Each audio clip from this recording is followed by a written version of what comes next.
오늘은 고난 속에 드러난 바울의 리더십 첫 번째, 다음 주까지 두 가지, 총 세 가지의 이야기를 두 번에 걸쳐서 나누도록 하겠습니다. 우리가 지난주 배경은 살펴보았습니다. 바울이 이제 호송을 당하는 거죠. 호송을 가는 건데 배편을 통해서 이제 이동을 하게 됩니다. 그 가운데서 갈등이 발생을 하죠. 이제 날씨의 문제, 그래서 안전의 문제가 생겨서 갈등이 생기는 것을 우리가 보았습니다. 그 말씀을 통해서 우리가 확인할 수 있는 바울의 리더십 첫 번째는요, 할 말은 하자는 겁니다. 할 말은 하자. 그러니까 제가 생명의 복음을 꼭 제시해야 된다라고 부제를 달았는데요. 바울이 좀 사실은 대찬 캐릭터입니다. 자기의 상황과 형편과 어떤 능력과 상관없이 자기 할 말은 다 하는 그런 사람입니다. 그래서 오해가 있을 수도 있고 사실 좀 그런 면도 있고 상대를 향한 배려보다는 해야 될 말들을 해내는 그런 사람이었습니다. 지금 문제가 뭐냐? 날씨거든요. 배를 타고 가야 되는 날씨가 문제가 되었습니다. 가을이 이미 시작되었고 이제 초겨울 진입이 되는 그런 시점에서 그곳에 늘 강풍이 불었고 문제가 있었기 때문에 항해가 어려울 것이다 라고 판단이 바울은 들었던 것입니다. 결국에는 미항이라는 곳에 잠깐 들러서 이 사람들이 이제 회의를 하기 시작을 하죠. 회의 주체는 세 부류였습니다. 바울과 그리고 그 관료인 백부장과 그리고 또 다른 하나는 이제 선주, 선장인 사람, 선장이 함께 모여서 이제 회의를 하게 됩니다. 이곳에서 10절에 보면요, 바울이 자기 주장을 분명히 하는 것을 볼 수가 있습니다. 이번 항해는 단순하게 화물의 문제가 아니다. 재산의 문제가 아니라 우리 정말로 죽을 수 있다라고 이야기를 하죠. 그런데 11절을 보시면 백부장이, 그 책임자인 관리인 백부장이 바울의 의견보다는 뱃사람들의 의견을 들으면서 그냥 여기 있지 말고 우리 갑시다 라고 결정하는 것을 우리가 볼 수가 있습니다. 이 지금 세 부류 중에서요, 회의를 한다. 이제 앞으로 어떻게 할 거냐. 회의를 할 때에 가장 그러니까 말할 거리가 없다? 뭐라고 해야 되냐? 가장 할 말 못하는 신분이 누굽니까? 사실 바울이거든요.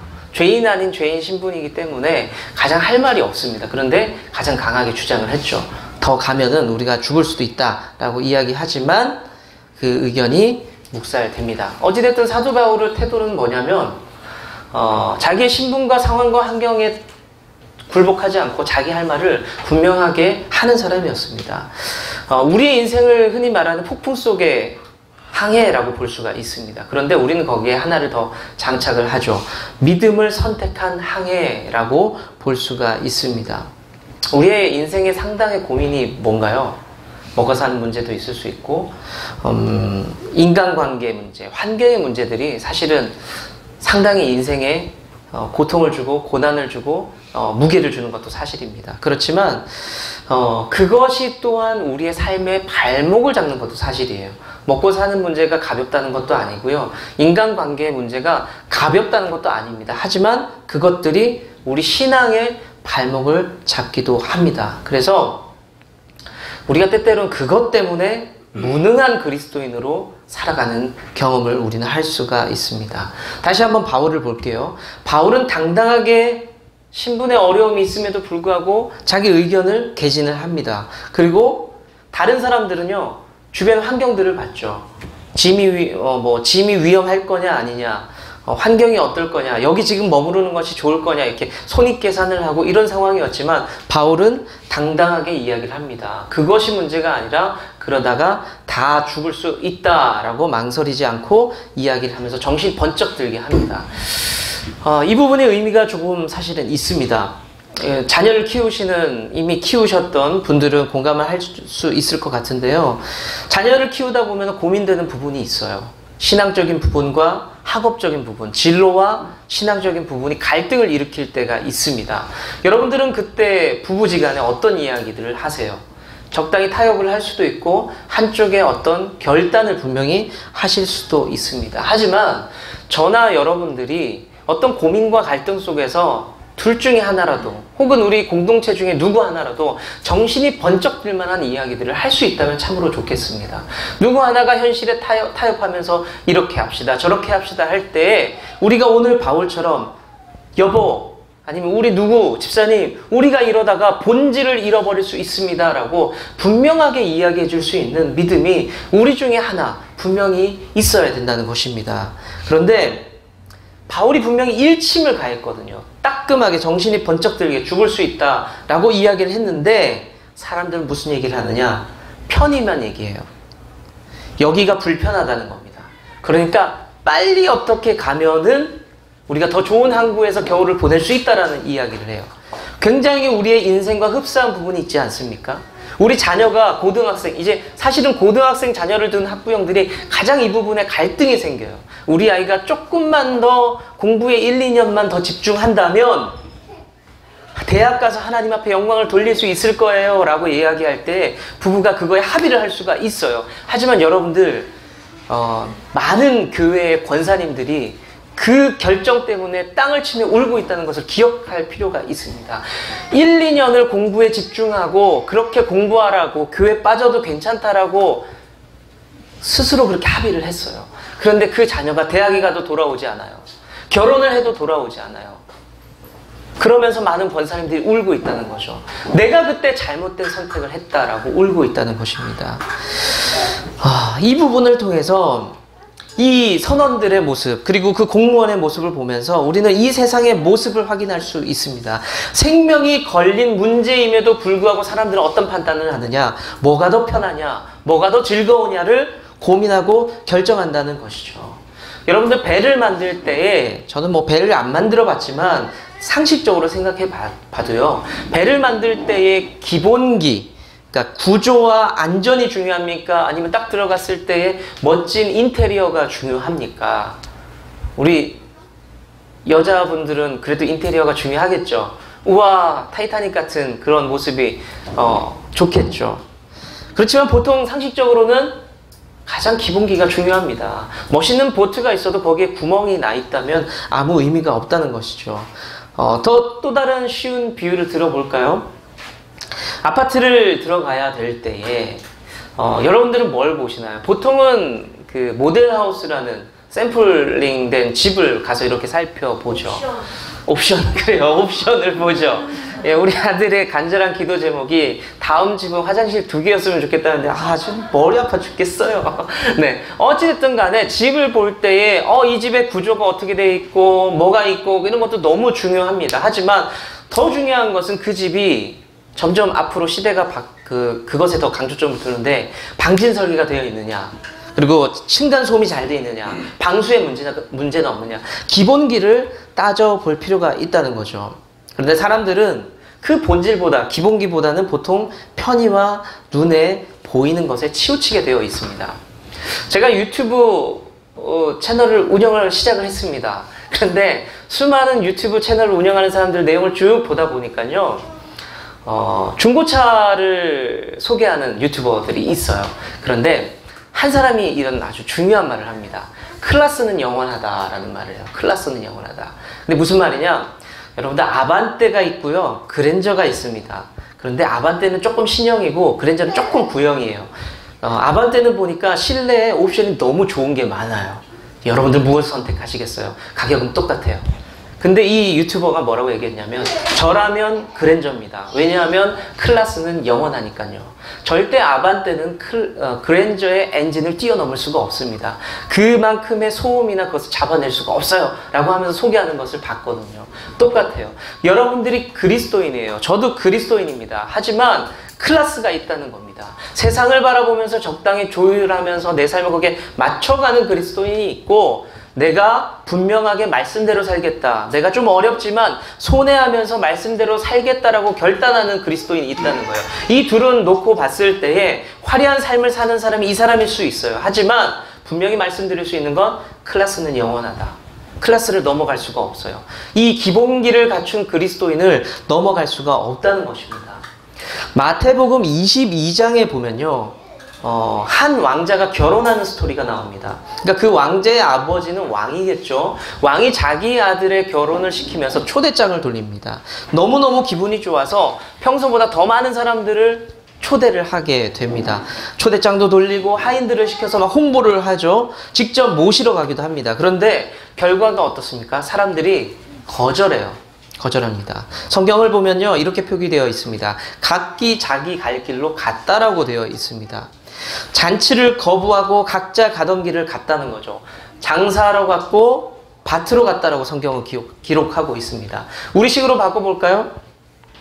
초대는 받았지만 사업하러 갔고 직장으로 일터로 갔다라는 뜻입니다. 심지어는요, 초대하러 다녔던 그 종들, 홍보하러 다녔던 그 종들이 귀찮았나 봐요. 그러니까 그 종들을 때려 죽이는 일까지 발생하게 됩니다. 이 사람들이 왜 이랬을까요? 자기 길로 가고 그 종을 때려 죽이기도 합니다. 왜 이렇게 생각했을까요? 왕의 잔치 자리에 가느니 그냥 출근하고 밥 먹고 사는 게 더 중요하다고 생각을 했기 때문이죠. 자, 그러면 어떻게 보면 맞거든요. 왕의 잔치 그게 뭐예요? 내 직장이 더 중요하죠. 왕의 초대가 뭐예요? 내가 사는 게 더 중요하죠. 그렇지만 이 당시 왕의 초대장은요, 오든지 말든지가 아니라 명령에 가까웠다는 것. 죽고 사는 문제였어요. 하지만 사람들은요, 죽고 사는 문제 앞에서도 당장 내가 먹고 사는 것이 눈에 보였기 때문에 그것에 집중하고 그 길을 걸어가게 됩니다. 생명과 연결될 수 있는 일이었지만 초대를 거부하게 됩니다. 이사야 53장 6절은요, 우리 인생을 뭐라고 표현하냐면 어린 양, 그냥 양으로 표현해요. 양으로 표현합니다. 근데 어떤 양이냐? 잘못된 길로 가는 양으로 우리를 표현하고 있습니다. 각기 제 길로 걷는 양으로 기록을 하고 있죠. 그 양들이 어떻게 갑니까? 자기 가는 길이 맞다고 생각해요. 자기 가는 길이 옳다고 생각해요. 저게 편하다라고 생각을 해서 그 길을 가게 됩니다. 그 앞에 맹수가 있는지, 그 앞에 엉겅퀴가 있어서 걸을 때에 긁히지는 않을지 그거 몰라요. 그냥 양은 자기 좋을 대로 그냥 가게 됩니다. 자기 소견대로, 자기의 기쁨대로. 그런데 성경은 이것을 뭐라고 얘기하냐면 그렇게 자기 마음대로 걷는 것을 죄라고 이야기해요. 죄라고 이야기합니다. 아까 이야기로 돌아가 볼까요? 자기가 왕의 잔치에 초대된 백성으로 알아야 돼요. 나는 백성이에요. 왕이 저기 있고 난 초대받은 백성이에요. 그런데 이 사람들이 오해하고 있어요. 아니야, 나는 내 마음대로 내 삶을 결정할 수 있는 내가 왕이야 라고 생각을 했다는 것이죠. 자, 성경은 그것을 뭐라고 얘기한다? 죄라고 이야기한다라고 합니다. 성경은 단호하게 죄는 무엇이다? 죽음이라고 분명히 선포하고 있습니다. 우리 그리스도인은요, 교리 공부가 너무 잘 돼 있기 때문에 공부를 참 많이 했어요. 그래서 이렇게 질문을 하면 죄의 결과가 뭐다라는 것이 자동처럼 나와요. 여러분들 많이 들어보셨잖아요. 죄의 삭은 사망이다라고 이게 자동처럼 나옵니다. 그렇다면 우리가 알고 있고 믿고 있는 그것을 세상 앞에 정말로 잘 전하고 있느냐? 죄의 삭은 사망이에요. 순종하지 않으면 죽음이에요. 그것을 세상 앞에 정직하게 정확하게 전하고 있고 내가 그렇게 살아가고 있느냐? 여러분들은 그렇게 하고 있고 저는 그렇게 하고 있는지 우리는 질문을 계속해서 던져줘 볼 필요가 있습니다. 제가 여러분들에게 출석에 관심이 있어요. 여러분들의 삶에 관심이 있습니다. 그런데 우리 성도님들이, 우리 좋은나무 교회 가족 여러분들이 어떤 교회의 구조, 시스템, 그것 때문에 살아가는 삶이 아니라 정말로 복음을 가슴에 품고 내가 그리스도 예수로 인해서 살아가는 사람이라고 그렇게 사는 사람인지를 제가 정말로 물어보고 싶고 1대1로 앉아서 확인하고 싶을 때가 있어요. 그렇게 해야 돼요. 근데 그렇게 제가 하지 못하는 모습을 보면은 나도 부족하구나. 내가 아직 그것을 확인하지 못하는구나. 안타까움이 사실은 있다는 것입니다. 여러분들 자녀들에게 그것을 물어볼 일종의 용기 같은 것이 있으세요? 저도 잘 못하는 것 같아요. 사랑하는 아들 둘을 데리고 앉혀놓고 네가 그리스도 예수를 참되게 믿고 있느냐? 네가 어떤 예수님을 믿고 있느냐? 그것을 아직 못하고 있어요. 고민이죠. 사실 저에게도 고민입니다. 제가 부목사 시절에 교회 사무실에 앉아 있는데 이렇게 창밖을 보니까 교복을 입은 여자아이들이 교회 앞에 이렇게 계단에 앞에 앉아서 막 놀고 있는 거예요. 아마 학원차를 기다리고 있는 것 같았습니다. 제가 다가가서 교회 소개를 해주고 싶고 복음에 대해서 알려주고 싶었습니다. 이게 근데 어렵죠. 어색하고 참 어렵습니다. 그래도 꼭 해야 되겠다라는 생각 때문에 제가 교회에 있었던, 아껴뒀던 고급 이제 코코아가 있었어요. 이렇게 뜨거운 물에 타먹는 고급 코코아가 있었는데 그것을 타서 이렇게 받쳐서 아이들에게 갔습니다. 아이들에게 그것을 전달하고 갈 때 코코아만 가지고 간 게 아니라 제가 명함을 들고 갔어요.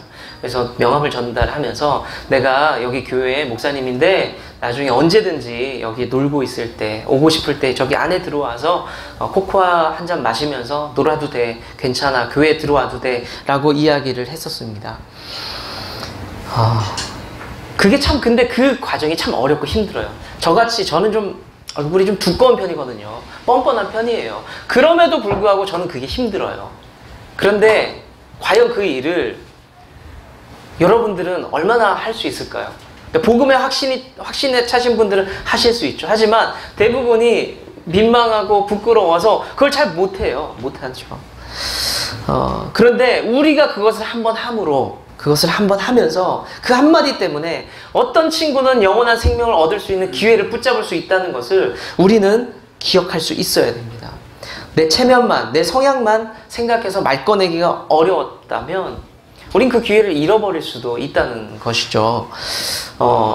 오래전에 우리 여러분들 다 알고 있습니다. 파리의 연인 박신양 씨가 유명한 명대사를 날렸잖아요. 그 여자 배우가 김정은 씨였나요? 그 김정은 씨랑 삶의 레벨 차이가 났잖아요, 사실은. 그래서 김정은과 박신양이 사랑을 했지만 김정은이 박신양을 자랑스럽게 내 남자라고, 내 남자친구라고 얘기를 못 하잖아요. 그 모습을 보면서 박신양 씨가 화가 나서 이렇게 얘기하잖아요. 너 바보야? 이 사람이 뭐라고 그랬죠? 이 사람이 내 남자다. 이 사람이 내 사람이다. 왜 말을 못해? 너 바보야 라고 이야기를 합니다. 복음을 복음되게 얘기하지 못하고 내가 밖에 나가서 그리스도인이다 라고 얘기하지 못하는 것은, 해야 할 말을 하지 못하는 것, 당연한 말을 하지 못하는 것은 바보라는 거예요. 근데 이 바보라는 말이요, 수치스럽죠. 너 바보냐? 라고 이야기할 때 부끄러워요. 수치스럽습니다. 그런데 성경은요, 이 수치에서 끝나지 않고 죄라고 이야기를 해요. 왜냐하면 복음을 전해야 되는데, 그것은 성경의 명령인데 그것을 하지 않잖아요. 마땅히 해야 될 말을 하지 않기 때문에 바보야 해서 끝나는 것이 아니라 수치가 되고 그것은 부끄러운 죄가 된다고 이야기를 합니다. 지금 바울이 복음을 선포한 것은 아니에요. 그렇지만 폭풍 가운데 나가는 것은 죽는다는 것. 내가 신분이 좀 그렇지만, 너희들이 보기에 난 죄인 같지만 그럼에도 불구하고 나는 마땅히 해야 된다 할 말을, 눈치나 환경의 영향을 받지 않고 나는 해야 된다. 바울의 그 모습을 우리가 볼 수가 있습니다. 이 세상을 분명히 폭풍으로 볼 수가 있거든요. 사람들은 그 폭풍 가운데서 자기 좋을 대로 갑니다. 그냥 하루하루 즐겁게, 재밌게, 그리고 더 행복하게 살 방법만 찾아갑니다. 우리는 그 마지막 모습을 알고 있어요. 행복한 것도 좋아요. 즐거운 것도 좋습니다. 하지만 그렇게만 살아갈 때 그 마지막을 우리는 다 알고 있습니다. 우리가 이런 세상에서 어떤 리더십을 발휘해야 돼요? 잘 화합하면서 웃고 좋고 즐거운 것으로 끝내면 될까요? 필요하죠. 적당히 맞춰가면 될까요? 필요하죠. 하지만 우리가 많은 부분 이런 태도를 가지고 있습니다. 한번 띄워볼래요? 혹시 이거 어떻게 읽어요? 할맛하. 좀 읽기가 조금 껄끄, 저런 말이 다 있어. 이게 무슨 뜻이죠? 할 말은 많지만 하지 않겠다. 이게 우리 그리스도인들이 가진 태도라는 겁니다. 지금 내가 복음도 뜨겁게 알고 있고 내가 예수 믿는 게 좋은 걸 알아. 할 말은 많지만 내가 하지 않겠어. 이게 무슨 뜻이에요? 아, 귀찮아, 불편해, 그냥 내가 말하지 않겠어. 우리가 이 세상에서 보여줘야 되는 리더십은 뭐예요? 분명히 예수 그리스도에 대해서 알려줘야 되고 이 자리에 초대를 해야 되거든요. 하지만 내가 할 말 안 하겠다는 겁니다. 내가 불편해지는 게 너무 싫어요. 관계 속에서. 우리의 자녀들, 내 배우자, 내 부모님, 내 교회 식구, 직장 동료, 이웃들 모두가 사랑하는 사람들이죠. 어려운 말 하기 참 힘들죠. 말을 했다가는 껄끄러울 것 같아요. 남편이랑 이 얘기했다가, 아내에게 이 얘기했다가는 정말 불편할 것 같아요. 그래서 하지 않습니다. 말하기가 더 어렵습니다. 물론 우리가 양보하고 희생할 때도 있지만 오늘 바울이 보여준 것처럼 상대방이 죽을 것 같은 위기 가운데 있다면 우리가 그냥 착한 척하며 살 수 있어요? 얌전한 척 하면서 살 수 있을까요? 그렇지가 않다는 거죠. 죽을 것 같다면 상대방이, 우리는 분명히 그 말을 해야 된다는 것입니다. 제가 초등학교 1학년 때 쯤이었던 것 같아요. 예, 국민학교 1학년이었어요. 예전엔 설교할 때 아내가 제일 무서웠는데 이제는 야, 둘째가 더 무섭네요. 어찌됐든 간에 국민학교 1학년 때 택시 운전하던 대전에 살던 외삼촌이 경북 청송이란 시골까지 한 6시간 막 7시간 운전해서 오셨던 것 같아요. 당시에 도로가 너무 안 좋았으니까. 그렇게 먼 길을 여동생 보려고 오셨어요. 오셨는데 당시에 자가용이 너무 귀했거든요. 그러니까 택시를 제가 본 거예요. 우리 집 앞에 세워져 있는. 우리 집이 어떻게 돼 있었냐면 언덕을 쭉 올라와서 꼭대기에 있고 이렇게 또 이렇게 내려가는 길에 있었거든요. 차가 이렇게 서 있었습니다. 제 동생, 그러니까 제가 8살이면 동생은 한 6살 되겠죠. 그 차 안이 너무 신기하니까 재밌게 놀고 막 이렇게 만져도 보고 하다가 지금 생각해 보니까 사이드 브레이크를 내린 거예요. 이 차가 슬슬 움직이기 시작한 거예요. 이 언덕이니까 가속이 붙을 거 아니에요. 그거는 국민학교 1학년생인 제가 봐도 이건 뻔해요. 가속이 붙는 순간 이건 어디다 들이받을지 알 수가 없어요. 상대방의 차가 부딪힐지 사람이 다칠지 담벼락에 받을지 알 수가 없어요. 그래서 위기감을 느꼈습니다. 그래서 동생이랑 놀다가 동생한테 제가 지금도 동생이랑 참 친하고 가깝고 그렇게 지내거든요. 제가 어릴 때도 동생을 너무너무 예뻐했습니다. 남동생인데 너무너무 예뻐했고 그냥 참 좋아했었습니다. 그런데 그 상황 속에서 제가 동생에게 큰 소리를 쳤어요. 평생 한 번도 큰 소리 안 쳐봤는데 야! 뛰어! 죽어! 너 안 뛰면 죽어! 이렇게 얘기를 했어요. 그랬을 때 동생이 겁이 나서 제 소리에 겁이 나서 팔딱 뛰었어요. 왜냐하면 속도가 덜 붙었을 때니까. 그리고 나서 저도 뛰었습니다. 만약에 제가 먼저 뛰었으면 어땠을까요? 동생은 그 안에서 어떻게 하지 못했을 거예요. 만약에 제가 그냥 계속 착한 형이었어요. 좋은 형이었어요. 말을 안 해요. 동생아, 점점 내려가면 가속도가 붙어서 너와 나는 크게 다칠 수도 있어. 그러면 큰일 나. 착하게 얘기했다면 어땠을까요? 아니에요. 위급한 상황에서는 우리가 예의가 있고 착하고만 그렇게만 살아갈 수가 없다는 것입니다. 바울은 그 모습을 분명히 우리에게 보여주고 있습니다. 사랑하는 성도 여러분, 이제 말씀 맺을게요. 위험한 세상에서, 복잡한 세상에서 예의 있고 착한 그리스도인으로만 우리도 그렇게 살아가면 좋겠어요. 그렇지만 우리가 분명하게 내야 할 그 소리, 해야만 하는 소리, 사람을 살리고 세우는 그 소리가 분명히 우린 정확하게 낼 필요가 있다는 겁니다. 내 남편이, 내 아내가, 내 자녀가 좀 삐딱해요. 신앙생활, 물론 그 안에는 우리가 전할 땐 지혜가 필요하겠지만 그러면 우리가 좀 분명하게 얘기해주면 어떨까요? 우리 아들이 공부를 너무 사랑해. 누가 봤을 때 너무 귀하죠. 잠도 안 자고 밥도 덜 먹고 공부만 해요. 그러면서 교회도 안 가고 공부만 해요. 이때 우리는 어떻게 계속 쓰담쓰담 해줄까요? 착하다. 아니, 우리 분명하게 얘기해줄 필요가 있습니다. 내 남편이 너무 가장으로서 의무, 책임감이 너무너무 좋아요. 멋있어요. 일도 열심히 하고 야근도 하고 열심히 일하고 돈도 잘 벌어다 줘요. 그런데 돈을 더 많이 벌어야 우리가 행복하겠다라는 결단 때문에 내가 한 5년 정도는 일요일에도 일해야 되겠어 라고 이야기할 때 여러분들 계속 아유 내 남편이 착해요 라고 얘기할 거예요. 그러니까 우리는 이런 상황과 순간들을 매번 마주하게 됩니다. 적당히 협상하시겠어요?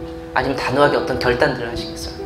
우리는 오늘도 내일도 내년에도 수년 후에도 계속해서 결단의 순간 앞에 서게 될 것입니다. 주님 오시는 그날까지 우리는 그 고민하게 될 거예요. 할 말 하면서 살겠습니까? 아니면 분명하게 내가 그 말을 전하며 살아가겠습니까? 여러분들 잠깐 함께 기도하겠습니다. 여러분들은 부름받은 그리스도인이에요. 여러분들의 형편과 상황과 혹은 여러분들의 믿음이 좋다 나쁘다를 스스로 판단하고 있을 수도 있습니다. 하지만 여러분들의 판단과 상관없이 여러분들은 부름받은 그리스도인입니다. 믿으십니까? 그렇다면 우리는 그 정체성을 딱 붙잡고 이제 그렇게 살아야 됩니다. 우리 이 시간 함께 기도할 때 하나님, 내 정체성 분명하게 붙잡고 살아가는 성도답게 살아가는 인생 되게 해주십시오. 주님은 나무, 당신은 가지니 사랑의 열매매 피해 주복해요.